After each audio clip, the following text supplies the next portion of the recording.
It's time for us to start standing behind our quarterback, Jared Goff. 5% pleasure, 50% pain, and 100% reason to remember the name.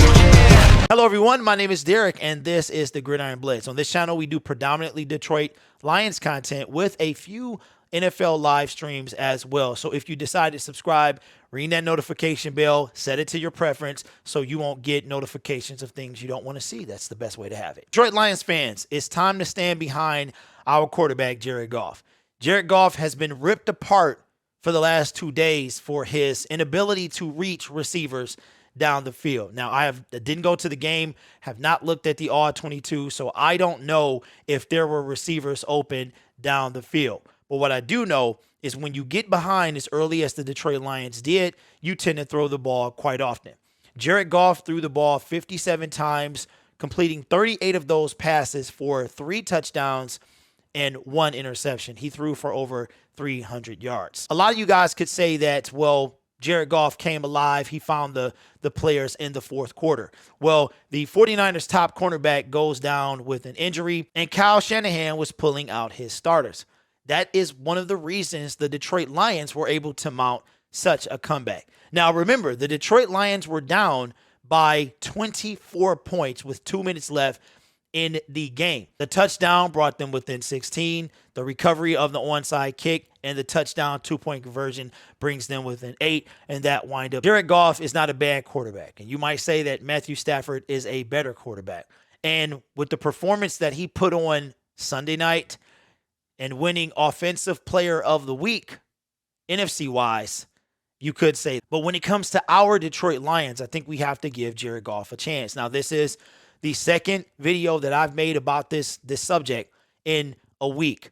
Now we got to see Jared Goff on the field. We got to see what he could do. He threw a lot of those, almost 50% of those passes went to people other than his wide receivers. And there were some long balls, some balls that he missed down the field. That's without a doubt. The one thing I want to say is I don't remember seeing him throw a ball to a receiver that was as wide open as Matthew Stafford had for the LA Rams. Matthew Stafford's second pass went to a wide open receiver. 2 of his touchdown passes went to wide open receivers. Penei Sewell did very well in this game after kind of tightening up against Nick Bosa. And Nick Bosa gave him credit after the game, saying that this guy is going to be good. He's comfortable at that left tackle position. And now I'm watching the game, and from the television camera angles, I can't see these guys that were wide open. Like I said earlier, Jared Goff did miss some passes to guys that were down the field that would have been really, really big completions. But I've been saying this all off season. We don't have that guy that's going to break the top off of the defense. Trinity Benson is the closest guy we're going to have to a guy that can blow the top off the defense with the speed that he has. He's not the fastest guy, but that's one of the reasons that he was brought in. Youth and speed. Is Jared Goff the long-term answer at quarterback for the Detroit Lions? We don't really know that yet. But one thing we do know is that we gave a lot of excuses for Matthew Stafford and what he didn't have. I know some of us have, right?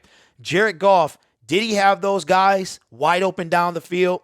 Does he have a receiver that he can trust down the field? I feel like we have to put Jared Goff in a position to win. And right now, we need a receiver. We don't even know if our number 1 is going to play. So that means that somebody's going to have to step up off the practice squad. Number 2 is going to have to become number 1. And then we're going to have to find another guy. Is that guy Tom Kennedy? I'm not sure if that is the case.